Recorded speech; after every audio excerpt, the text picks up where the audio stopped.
E bora começar mais uma aula da Maratona Python. E nessa aula aqui, a gente vai entender como que funciona o return, como que uma função pode criar, gerar uma output. Então, bora começar. E geralmente uma função recebe uma input, correto? Entra lá um dado, né? E a gente gera uma output. Então, um dado entra e um dado sai, tá? Porém, eu queria te falar aqui para sua frustração que o comando print que a gente estava utilizando até agora, né, para printar lá o nome do aluno, dar as boas-vindas para ele não gera o print, ele não gera nenhum resultado, tá? Ele não gera nenhuma output, ele não tem um produto no caso, né? Não tem uma função como a gente fez antes, só com print, ela não gera nenhuma output, nada sai daquela função. E para que a nossa função gere uma output, né, tem um retorno, um dado saia, a gente utiliza aí o return, e eu vou te explicar no código que vai ficar muito mais fácil de entender. Então, por exemplo, aqui a gente criou a função plus, que tinha, né, no caso o número 1, recebia dois argumentos, cria dois parâmetros aqui, e dentro a gente basicamente, né, printava aí o N1 mais N2. Perfeito. E se eu executar aqui o plus, passando 10 e 20, olha só que legal, executou a função e printou 30. Só que nada saiu da função. O print simplesmente foi só uma instrução executada aqui que, pela função ter sido executada, ele printou na tela, tá? Para você ver na prática isso, olha o que eu vou fazer, tá? Eu vou criar uma variação dessa função aqui. Eu vou chamar essa aqui de p+, no caso print plus, e essa aqui de r+, return plus, onde basicamente, ao invés de printar, eu vou utilizar o comando aqui, tá? Return, n mais n2. Poderia ser dessa forma, tá? Ou poderia retornar, por exemplo, total igual n1 mais n2, exemplo, e retornar somente o total, tá? O que eu passar aqui é o valor que vai retornar literalmente, mas vamos deixar da forma que está o print lá também, nesse cenário, só para a gente ter a comparação. Então, se eu executar aqui, nada aconteceu porque nada está sendo invocado aqui. E eu vou criar aqui agora, tá? Duas variáveis, uma chamada de pResult e outra chamada de, adivinha? rResult. No caso aqui, uma é do print, né? Do plus com print, a outra com plus com r. Eu vou executar então o p+ aqui, tá? Eu vou executar essa função passando aqui no caso 10 e o 20. Então essa variável, tá? Ela vai receber essa função que está passando 2 e o r, no caso, vai receber o return. E aqui embaixo eu vou dar um print no pResult e também no rResult. Então, vou dar um print nessas duas variáveis aqui. Utilizei a vírgula. E bora executar, tá? Para ver, no caso, qual que é o valor que essa variável... Porque uma variável ela armazena um valor, lembra? Qual que é o valor que essa variável armazenou após executar essa função aqui? Vamos ver. Olha só. A primeira aqui, tá? No caso, executou 30 por causa da função até. Porque a função foi executada, ela printou na tela. Então, o primeiro print aqui é da função.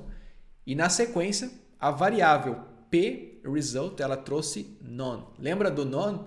E já o r é 30. Ou seja, se eu vim aqui embaixo, tá, e botar, por exemplo, o rResult, ele realmente, tá? Essa função foi executada, ela passou os argumentos, a input lá para dentro, e o return, ele retorna um valor. E esse valor pode, inclusive, ser armazenado nessa variável, tá? Porque executou a função com esses argumentos e salvou, né, o produto daquela função. Agora, por exemplo, aqui, eu poderia, tá? Mais 20, por exemplo. Então, 30 mais 20. O rResult, ele realmente, tá? Tem o valor de 30, ele recebeu isso. E 30 mais 20 é 50. Se eu fizesse o mesmo aqui com o P, lembrando que o P ele simplesmente, né, vai dar um erro aqui, porque não consigo somar non-type e tipo inteiro, né? Não funciona. Ou seja, o print ele só printou na tela, tá? Executou e printou. E o return é o que a gente usa para retornar, né? Para a função ter um retorno. No caso, tirar um produto, tirar um dado de dentro daquela função. Então é isso aí, o return sempre vai retornar um valor. E olha uma coisa interessante, né? Se eu tiver um return e também embaixo do return tiver um print, escrito wow, o que vai acontecer, tá? O que você acha que vai acontecer? E aqui embaixo eu vou dar um print, tá? Chamando a função e passando 10 e 50, né? Deixa eu executar. E olha só, ele trouxe um 60 pra gente. No caso, somou, né? Mas cadê o print daqui? E presta muita atenção nessa frase porque ela resume, tá? O que aconteceu com o print. E é uma frase muito importante, tá? Basicamente, under the return there is no life. Ou seja, abaixo do return não existe vida. Ou seja, uma função, quando está sendo executadas as instruções, assim que ela encontra um return, ela para. O return ele mata a função, tá? Não vai continuar sendo executada. O objetivo da função é retornar algo e assim que ela encontra um return, ela para. Então, no nosso exemplo, tá? A gente tinha lá um return que retornava, né? Por exemplo, N1 mais N2 e embaixo tinha um print, correto? Assim que nossa função está sendo executada, ela chegou até, lembrando, tá, pessoal? Como que fala the sequence matter, né? Sempre de cima para baixo. Assim que ela chegou no return, ela parou, ela retornou o valor, né, para fora da função, para output no caso, e aqui foi tudo ignorado, tudo morreu, porque abaixo do return there's no life. E mais para frente você vai entender o quão legal é isso, tá? Porque muitas vezes, tá? Por exemplo, assim que a gente começar a trabalhar com if, com else, se não, tal, com loops e coisa tal, a gente basicamente vai, por exemplo, no nosso código, muitas vezes, né, ter lá uma função sendo executada, beleza? E dentro da função vai ter lá, digamos, o usuário logado, sei lá, vai consultar se o usuário está logado, vai verificar if. Se tiver logado, tá? Se tiver, eu quero que retorne, tá? Tem um return, ok. Se tiver logado, se não, eu quero que tenha um else e um return. Mais para frente você vai entender isso, fica tranquilo. Estou só dando um exemplo aqui. Return no, por exemplo, tá? Então, olha só que legal. A gente consegue, né, nessa função que vai ser executada, se o usuário tiver logado, ele vai retornar um ok, beleza? Então, a função foi executada, ele pegou o usuário aqui, vai ver, o usuário está logado? Sim. Retornou o ok e aqui embaixo tudo foi ignorado, porque ele já teve um return. Agora, se o usuário não tiver logado, ele vai continuar, else, vai encontrar um outro return e acabou a função. O que tem lá embaixo, no caso, né, não vai ser executado, ele está sempre buscando um return. E quando um return é encontrado, ele mata a função. E agora, para finalizar nossa aula sobre funções, a gente aprendeu a criar, a definir, no caso, parâmetros, argumentos e tal. Eu acho que você lembra que a gente trabalhou, tá, com valores default values, no caso, valores padrão definidos aqui. No caso de ter os valores definidos aqui, caso nada seja passado, então se eu limpar aqui, por exemplo, só passar o 10, ele vai trazer somente o 10, né? E tem uma outra forma agora, que só para finalizar essa aula de funções, quando a gente trabalha dessa maneira aqui, deixa eu tentar ilustrar melhor para você, tá? Então, por exemplo, aqui eu tenho uma função que vai dar welcome para o usuário aqui, tá? Ele vai, deixa eu retornar no final, que vai dar um return, você vai retornar isso aqui, no output da função vai ser essa variável que formata aqui, né? Olá, nome, seu e-mail é e-mail, seu ID é tal. Beleza, se eu, como eu vi, né? Se eu não passar um argumento, olha o que ele vai falar no erro, né? Cara, a welcome está faltando, né, uma posição, positional argument, salva esse nome aqui, positional argument, até vou botar num comentário aqui embaixo, fica mais fácil.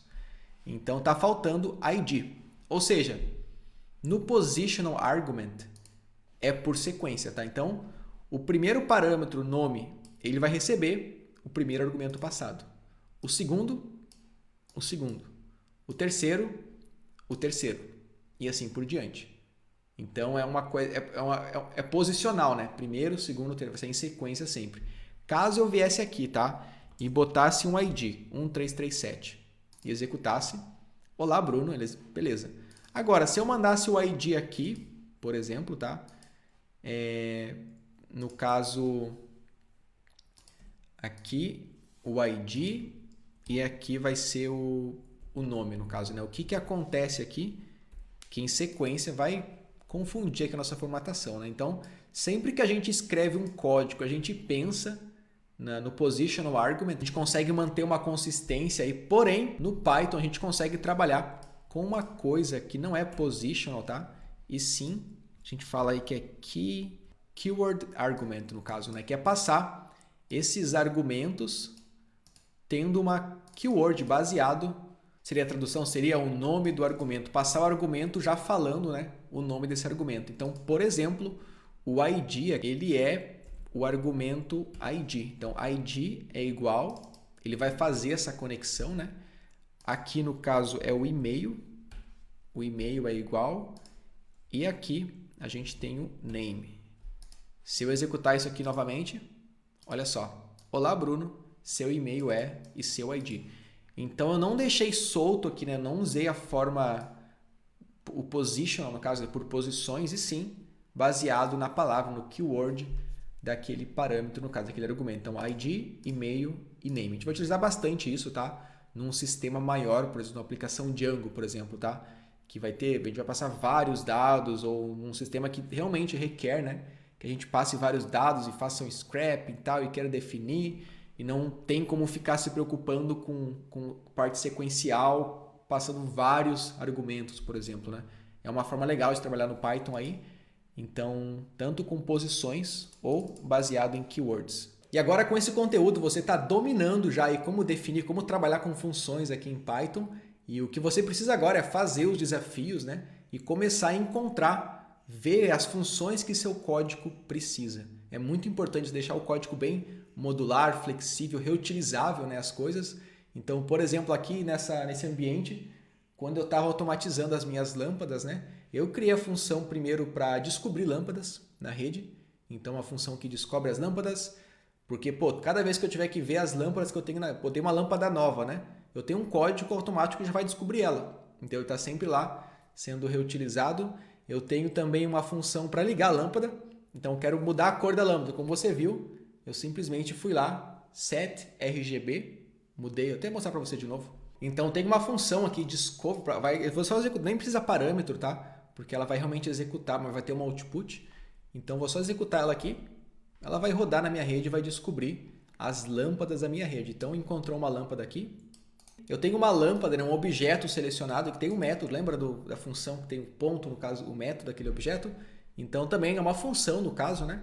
Então tem uma função aqui que vai setar o RGB, que tem todo um código que vai pegar o objeto, né, o dicionário daquela lâmpada, vai trocar o valor da cor e tal, que daí o sistema vai interpretar. Então se eu executar no caso aqui, mudou a cor para vermelho e assim por diante, né? Então é isso aí, começa a encontrar funções, tá? Imaginar aí as funções que você vai ter que escrever para tornar a sua ideia realidade. Pega um papel, minha ideia é criar um programa tal. Qual que é as funções que esse programa tem que ter, né? Então tem que ter uma função que faça isso, aquilo, que descubra as lâmpadas, que ligue, que desligue, e depois você começa aí muitas vezes a escrever os códigos dessas funções, beleza? Então, da mesma forma que você pode estar escrevendo um código, identificar uma coisa sendo repetida e transformar numa função também. Então é isso aí, bora vencer os desafios.